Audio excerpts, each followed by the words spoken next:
নিজের বিয়ে হচ্ছে না ঠিকই, তা সত্ত্বেও নিজের কষ্টটাকে আলু চাপা দিয়ে রেখে নির্লজ্জের মতো মাথা উঁচু করে বিনা নিমন্ত্রণে এক বিয়ে বাড়িতে প্রবেশ করলো। হঠাৎ দেখি সামনে একখানা টেন্ট।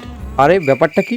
সন্দেহ হলো নেতামন্ত্রীর ভাষণ। কর্মরত অফিসারকে দাঁড়িয়ে থাকতে দেখে আমার সন্দেহ দূর হলো। ভাবলাম উনি মনে হয় বৈবাহিক জীবনের অভিজ্ঞতার কথা শেয়ার করবেন, কিন্তু আরেকটু এগোতেই দেখি সবুজের সমারোহ, তার মাঝে রয়েছেন মা, সকলের মা দুর্গা মা।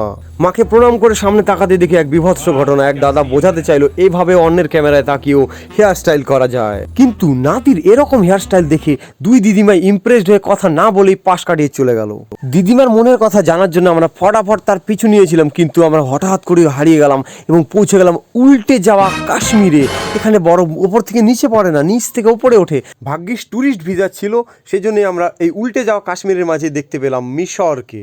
হঠাৎ তাকিয়ে দেখি টার্জেন এবং তার স্ত্রী তর্জনী আমাদের শাসিয়ে বলছে, এই দিদিমার পিছু ছেড়ে দে, ওটা আমার।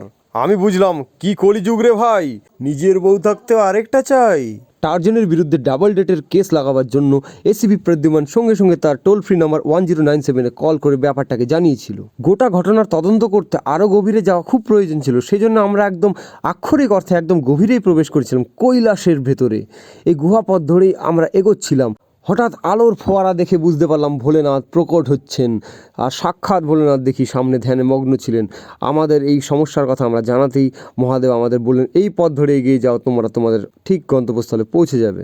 যেহেতু পরিবেশে অক্সিজেনের ঘাটতি হচ্ছে, সেজন্যই নিজের অক্সিজেন 4-5 জনকে দিয়ে এক হাইড্রোজেন ভর্তি ট্রেনে করে আমি বেরিয়ে পড়লাম গন্তব্যস্থলে। আমরা কি এই রহস্য উদ্ধার করতে পারবো?